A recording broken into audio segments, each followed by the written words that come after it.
क्यों ईसीजी को इतना टफ समझते हो तुम? इजी तो है बेचारा। इतनी बड़ी लीड 2 तुम्हें दिखाता है जिसमें तुम सब चीजें इजीली देख सकते हो। उसमें अगर तुम्हें पी वेव दिख रहा है हर क्यूआरएस कॉम्प्लेक्स से पहले तो ये साइनस रिदम है, और पी वेव नहीं दिख रहा है तो एएफ हो सकता है। या फिर पी वेव और टी वेव का डिफरेंस ही समझ में नहीं आ रहा है और क्यूआरएस कॉम्प्लेक्स बहुत नैरो दिख रहे हैं और हार्ट रेट बहुत ज्यादा है, like it is more than 150, तो ये एसवीटी हो सकता है। और रिदम अगर तुम्हें इरेगुलर दिख रहा है और दो क्यूआरएस कॉम्प्लेक्स के बीच में गैप तुम्हें अलग अलग दिख रहा है तो ये एएफ है।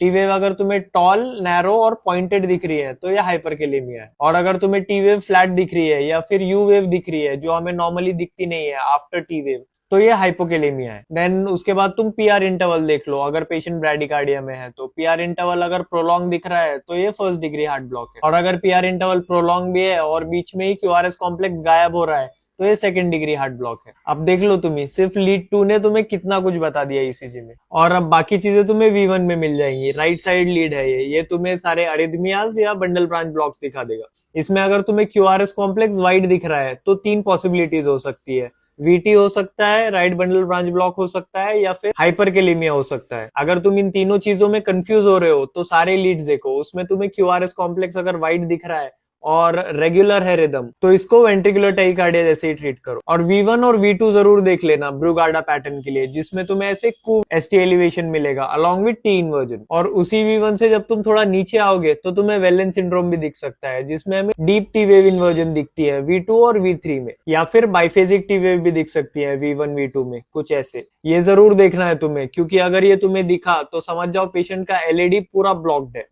और हाँ, V1 और V2 में एसटी डिप्रेशन अगर तुम्हें दिखा तो पोस्टीरियर एमआई रूल आउट करना मत भूल जाना। ये पोस्टीरियर एमआई तुम्हें तब याद रखना है जब तुम्हें कहीं भी कुछ चेंजेस नहीं दिख रहे हैं बट पेशेंट को चेस्ट पेन है। उसके बाद ईसीजी तुम्हें V5 और V6 देखने के लिए बुलाएगा। ये तुम्हें लेफ्ट वेंट्रिकल के बारे में सारी इंफॉर्मेशन देगा। समझो एसटी एलिवेशन है V5 और V6 में तो ये लेटरल एमआई है। टी इन्वर्जन अगर है V5 और V6 में तो ये इस्कीमिया या फिर लेफ्ट वेंट्रिकल स्टेन हो सकता है। और अगर एसटी डिप्रेशन है दोनों लीड्स में और V1 में तुम्हें टॉल आर वेव्स दिख रही है तो ये भी पोस्टीरियर एमआई हो सकता है, ये जरूर देख लेना। और फिर पूरे ईसीजी में एसटी एलिवेशन और एसटी डिप्रेशन ढूंढ लो। कर दिया 80% ईसीजी इजी। अब नोट्स बना लो इसके और फॉलो कर लो मुझे।